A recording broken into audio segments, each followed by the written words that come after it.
بسم اللہ الرحمن الرحیم۔ السلام علیکم ناظرین، آج ہم آپ کو مسلمانوں کے عظیم لیڈر سلطان صلاح الدین ایوبی کے بارے میں بتائیں گے۔ اگر آپ ہمارے چینل پر نئے ہیں تو ہمارے چینل کو سبسکرائب کریں، ساتھ گھنٹی والے بٹن کو دبائیں۔ ناظرین، سلطان صلاح الدین یوسف ایوبی 1138 میں پیدا ہوا۔ اس کا چچا شیر کوہ نور الدین زنگی کی فوج کا سپہ سالار تھا۔ شیر کوہ کی وفات کے بعد صلاح الدین کو سپہ سالار بنا دیا گیا۔ 1173 میں نور الدین زنگی کے انتقال پر صلاح الدین ایوبی خود مختار ہو گیا اور مصر میں اپنی سلطنت کو مزید مستحکم اور وسیع کر لیا۔ اس نے یروشلم کے مسیحی حکمرانوں کو فلسطین اور شام سے بے دخل کر دیا۔ اسے جو عظمت اور شان و شوکت حاصل ہوئی وہ اسی شاندار کامیابی کی وجہ سے ہے۔ اس نے 1187 میں حطین کے مقام پر عیسائیوں کو کچل ڈالا، جس کے نتیجے میں 80 سال کے بعد بیت المقدس پر ایک دفعہ پھر اسلامی پرچم لہرانے لگا۔ اس موقع پر سلطان کی وفاداری اور حسن سلوک کی جتنی بھی تعریف کی جائے کم ہے۔ کسی ایک عیسائی شہری کے ساتھ بھی زیادتی نہیں کی گئی۔ مارچ 1193 میں سلطان کا انتقال ہوا۔ لباس، خوراک اور مکان کے لحاظ سے وہ سادگی کی تصویر تھا۔ جس چیز نے عیسائیوں کو حیرت میں ڈالا وہ صلاح الدین کی سخاوت، درگزر اور معاہدات کی پابندی ہے۔ یہ اس شخص کے اوصاف ہیں جس نے انہیں شکست دی۔ قسمت کا مارا ایک شخص رو رو کر نور الدین زنگی کے مزار پر فریاد کر رہا تھا، اے نور الدین، تو عدل انصاف کی روشنی میں فیصلہ کیا کرتا تھا، مگر کیا سارا انصاف تو اپنے قبر میں لے گیا؟ وہ اپنی دکھ بھری کہانی بیان کرنے میں مصروف تھا کہ ایک مضبوط جسم والا شخص نے اپنا ہاتھ بڑی شفقت سے فریادی کے کندھے پر رکھا اور بولا، کیا بات ہے بھائی، میرے آقا کو کیوں تنگ کر رہے ہو؟ وہ انصاف کی شمع اپنے اس غلام کے سپرد کر گیا ہے، بتاؤ تمہیں کس نے دکھ دیا؟ وہ شخص گھبرا کر اٹھ کر کھڑا ہوا، کیونکہ اس کے سامنے شام مصر کا طاقتور حکمران سلطان صلاح الدین ایوبی کھڑا تھا۔ حضور، میرا نام خالد ہے، فریادی نے احترام سے جواب دیا۔ میرا کاروبار تباہ ہو چکا ہے، ایک مکان بچا ہے جو ایک با اثر آدمی نے ہتھیا لیا۔ میں غریب اور کمزور انسان ہوں، وہ امیر اور طاقتور ہے۔ خالد نے کہانی ختم کی تو سلطان فوراً اسے لے کر اس ظالم کے گھر جا پہنچا۔ وہ شخص عدل حکمران کو دیکھتے ہی تھر تھر کانپنے لگا، پھر فوراً فریادی کے پاؤں سے لپٹ کر معافی مانگنے لگا۔ وہ جانتا تھا کہ جب تک خالد اسے معاف نہیں کرے گا انصاف پسند سلطان اسے نہیں چھوڑے گا۔ امیر اور بااثر آدمی نے اسی وقت مکان اصل مالک کے حوالے کر دیا اور خالد پھر رونے لگا۔ صلاح الدین ایوبی نے حیران ہو کر پوچھا، میرے بھائی، مکان تو تمہیں مل گیا، اب کیوں روتے ہو؟ حضور، یہ خوشی کے آنسو ہیں کہ آپ زنگی کے انصاف کو قائم رکھیں گے۔ خالد نے جواب دیا، سلطان ایسی ہی انصاف پسند حکمران تھا۔ اپنے محسن اور استاد نور الدین زنگی سے اس کی عقیدت زمانے میں مشہور ہے۔ ایک بار سرحدی قلعے کو فتح کرنے کے لیے بڑی خون ریز جنگ ہو رہی تھی۔ سورج غروب ہو گیا مگر قلعہ فتح نہ ہو سکا۔ یہ قلعہ ایک بلند پہاڑ پر واقع تھا اور ایک اونچی چٹان پچھلی دیوار کا کام دیکھ رہی تھی۔ چٹان کے ساتھ ایک منہ زور دریا بہہ رہا تھا، جس کی بنا پر دشمن قلعے کی پشت سے غافل تھا۔ چوتھے روز سلطان اپنے چند وفادار ساتھیوں کے ہمراہ قلعے کا جائزہ لے رہا تھا کہ ایک عجیب منظر دکھائی دیا۔ دشمن کا ایک سپاہی قلعے کی پچھلی فصیل پر جھک کر دیکھ رہا تھا۔ وہ خود نیچے گر گیا۔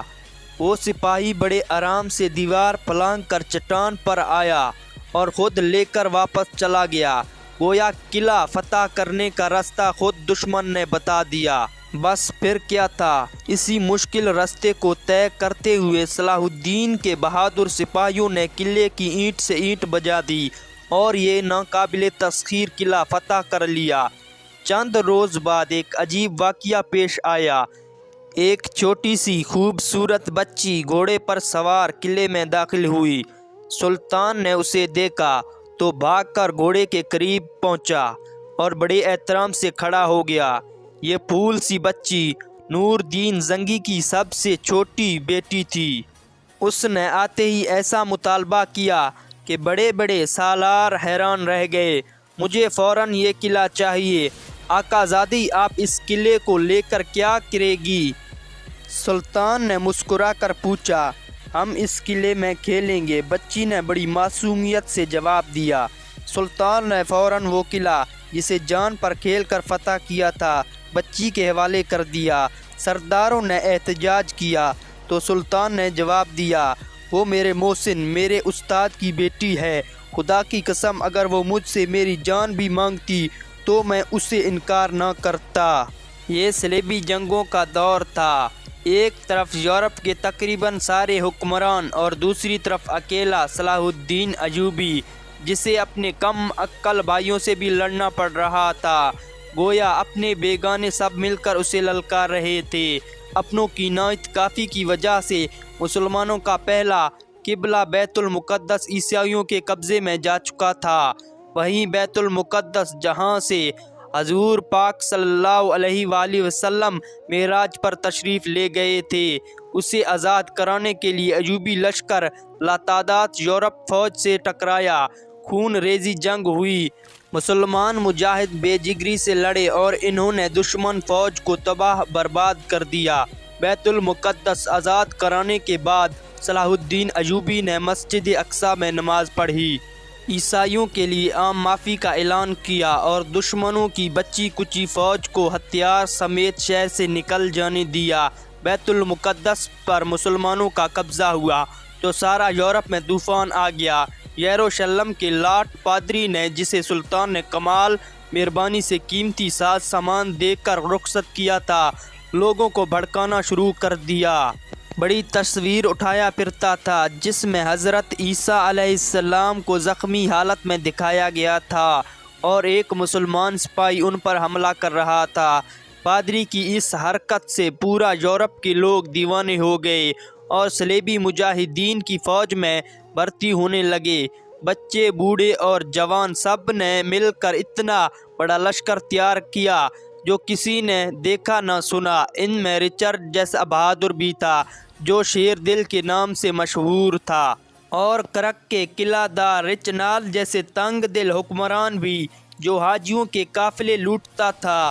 وہ جسے قافلے کو لوٹتا اسے بڑے غرور سے کہتا، بلاؤ اپنے پیغمبر اسلام کو مدد کے لیے، میں تمہیں قتل کرنے لگا ہوں۔ بے ادبی اور گستاخی بھرے یہ الفاظ صلاح الدین تک پہنچے تو اس نے قسم کھائی، قسم ہے مجھے اپنے پروردگار کی جس کے قبضے میں میری جان ہے، میں اس شیطان کو اپنے ہاتھوں سے قتل کروں گا۔ ایک بار پھر پورا یورپ ایوبی لشکر کے مقابلے میں آ گیا۔ جنگ سے پہلے رچرڈ اچانک بیمار ہو گیا۔ صلاح الدین کو خبر ہوئی تو اس نے نہ صرف اپنا خاص طبیب بھیجا بلکہ کوہ لبنان سے منگوا کر برف بھیجا، تازہ پھل بھیجے۔ رچنال ٹھنڈا علاقے کا باشندہ تھا، اس علاقے کی گرمی برداشت نہ کر سکا۔ یہ حسن سلوک دیکھ کر رچنال نے حیرانگی کا اظہار کیا تو طبیب نے کہا، ہمارے سلطان نے فرمایا کہ رچرڈ ہماری زمین پر مہمان بن کر آیا ہے، اور مہمان خواہ دشمن ہی کیوں نہ ہو، اس کی خدمت ہمارا فرض ہے۔ رچنال نے ایسا دل والا دشمن کبھی دیکھا ہی نہ تھا۔ وہ صلاح الدین کی دل سے عزت کرنے لگا۔ پھر ایسا جنگ ہوا کہ خون کی ندیاں بہنے لگے۔ ایک روز لڑتے لڑتے رچنال کا گھوڑا زخمی ہو کر گر گیا۔ صلاح الدین بہادر دشمن کی توہین برداشت نہ کر سکا، وہ پیدل جنگ کرے۔ اس نے ایک سپاہی کے ہاتھ ایک تازہ دم گھوڑا بھیجا۔ جب وہ سپاہی گھوڑا دے رہا تھا تو رچنال کے ایک سپاہی نے اس پر حملہ کر دیا۔ رچنال شرمندگی سے زمین پر گر گیا۔ پھر طیش میں آ کر اس نے اپنے سپاہی کی گردن پر ایسا گھونسا مارا وہ بے ہوش ہو کر گر گیا۔ جولائی کا مہینہ اور جمعے کا دن تھا جب حطین کے مقام پر فریقین کی قسمت کا فیصلہ ہو گیا۔ یورپی لشکر کو شکست فاش ہوئی۔ بڑے بڑے بہادر جنرل جنگی قیدی بنے، جس میں ریچنالڈ بھی شامل تھا۔ سلطان نے اسے طلب کیا اور للکار کر کہا، میں اپنے آقا محمد عربی صلی اللہ علیہ وآلہ وسلم کے غلاموں کا غلام اور ان کی ناموس کا محافظ تیرے سامنے کھڑا ہوں۔